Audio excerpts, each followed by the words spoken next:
Le premier pas. J'aimerais qu'il fasse le premier pas. J'aimerais qu'elle fasse le premier pas. Tel est le fantasme de tout aspirant célibataire qui souhaiterait tellement que l'autre prenne les choses en main. Ce serait tellement plus simple si l'autre faisait le travail à votre place. Bonjour à toutes et à tous. Je suis Bénédicte Anne, votre love coach depuis 2004. J'accompagne les hommes et les femmes qui souhaitent être heureux en amour à attirer directement la bonne personne sans passer par la case perte de temps, manipulation et autres mensonges de ce genre. J'ai déjà écrit 4 livres pour trouver l'amour et apprendre à se positionner. Et en ce moment, je poste une vidéo par jour pour vous aider à devenir des femmes, des hommes accomplis dans votre vie amoureuse. N'oubliez pas de vous abonner à ma chaîne si ça n'est déjà fait et à télécharger votre mini-formation offerte, attirer une âme sœur et la garder près de soi. Vous trouverez les liens ci-dessous. Si vous habitez en région parisienne, sachez que j'organise un Café de l'amour coaching lundi 12 septembre à 20h au Café du Pont-Neuf. Vous trouverez les infos pour vous inscrire ci-dessous. Et si vous souhaitez être connecté, dimanche 18 septembre à 20h, j'organise un webinaire sur Zoom. C'est totalement gratuit. Et dans ce webinaire, je vous donnerai les clés pour avoir la bonne posture et attirer directement la bonne personne. Vous trouverez le lien ci-dessous.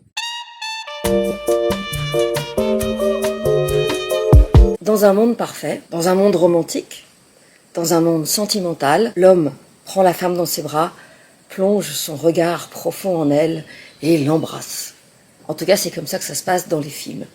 Dans la réalité, il en va tout autrement. Le premier pas, c'est à la fois une terreur pour les hommes, mais aussi pour les femmes. Tout homme ne sait pas comment il va faire pour passer à l'abordage, et c'est sans doute la raison pour laquelle il saute sur la femme à la fin du premier rendez-vous pour voir si elle va se laisser embrasser.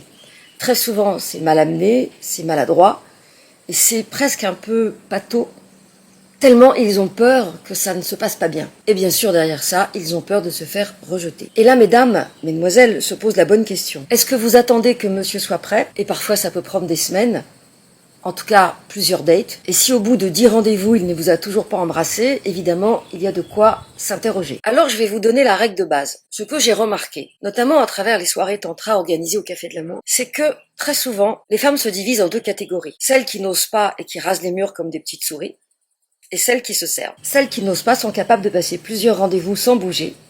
Et pour peu que le gars soit aussi timide qu'elles, rien ne change. À l'inverse, celles qui osent vont se servir et se précipiter sur le monsieur en pensant que si elle l'embrasse, s'il sort avec elle, elles l'auront chopé au lasso. Malheureusement, mon expérience sur le terrain, à travers toutes mes coachées, à travers les stages que j'ai pu suivre, c'est que quand une femme saute sur un homme, il consent à se laisser faire. Et quand je dis il consent, ça veut dire qu'il va saisir l'opportunité de cette femme qui s'offre à lui. Mais croyez-vous que ce qui s'obtient sans effort a de la valeur? L'homme va évidemment saisir l'opportunité de cette femme qui se jette à sa tête pour déjà amorcer le premier pas. Mais croyez-vous vraiment que vous allez devenir précieuse à ses yeux? Mais non.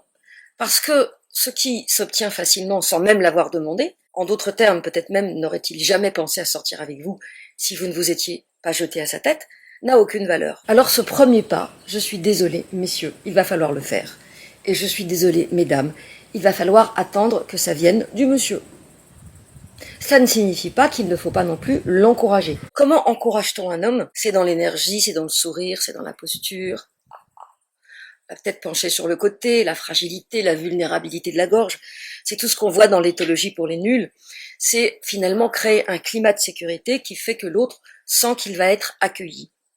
Et non seulement accueilli, mais bien accueilli. Tout ce qu'il vous est demandé, mesdames, c'est de sourire, d'avoir le cœur ouvert, et éventuellement de rajouter un peu d'énergie sexuelle si vous avez l'impression que le cœur ne suffira pas, comme on l'a vu dans une autre vidéo. Mais vous ne pouvez pas faire le boulot du gars. Parce que s'il ne s'est pas un peu tortillé et battu pour rentrer dans l'intimité, alors vous n'êtes pas un challenge pour lui. Et si vous n'êtes pas un challenge, non seulement vous n'êtes pas intéressante, mais une autre deviendra un challenge pour lui, et c'est elle qui en tirera les fruits. Alors vous êtes en fin de date, vous vous plaisez, vous avez envie d'un rapprochement, vous avez envie qu'il se passe quelque chose, vous n'allez pas non plus lui rouler la pelle sauvage des familles le premier jour, le fameux French kiss comme disent les Québécois. Vous avez envie d'un rapprochement, mais pas de passer la nuit avec lui, on est bien d'accord. Alors posez-vous, soyez silencieuse, soyez souriante. Je sais, ça fait un peu cru-cru chez Nunuche, mais pour qu'il puisse se sentir en sécurité, il faut qu'il soit accueilli par votre féminin. Et si vous êtes dans le masculin, dans le fight, dans le rapport de force, dans le scud, ça ne marchera pas. Je vous invite aussi à ne pas rentrer dans quelque chose de plus intime si vous avez bu. Prendre sa responsabilité dans le premier pas, c'est être tous les deux sobres. Si l'un des deux a bu, il va abuser l'autre ou il va se faire abuser par l'autre. Et dans tous les cas, il ne sera pas naturel. Vous savez, c'est la fameuse histoire où vous vous réveillez le matin auprès de quelqu'un et vous ne savez même pas si vous avez fait l'amour et comment il s'appelle. Ce que vous voulez, vous, c'est une entrée dans l'intimité en conscience. Et sans cette conscience dans l'entrée dans l'intimité, vous ne pouvez pas démarrer une histoire sur des bases solides. En conclusion, laissez l'homme faire son job. Et si vous avez envie de le faire à sa place, ne vous étonnez pas qu'ensuite vous ayez moins de valeur et qu'il ait disparu. Combien de fois j'ai même vu des hommes qui embrassaient la femme avec la langue lors du premier rendez-vous et qui disparaissaient quand même. Pourquoi ? Parce qu'elle s'est laissée faire, parce qu'ils ont vu que s'ils voulaient, ils pouvaient aller plus loin.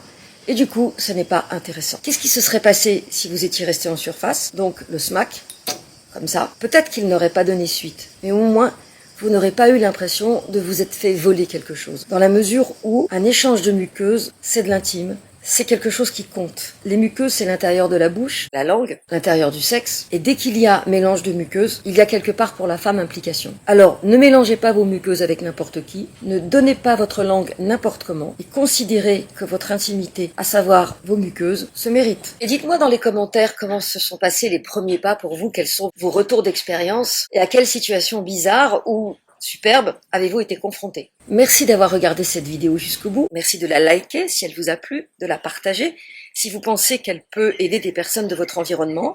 Et à demain pour une nouvelle vidéo.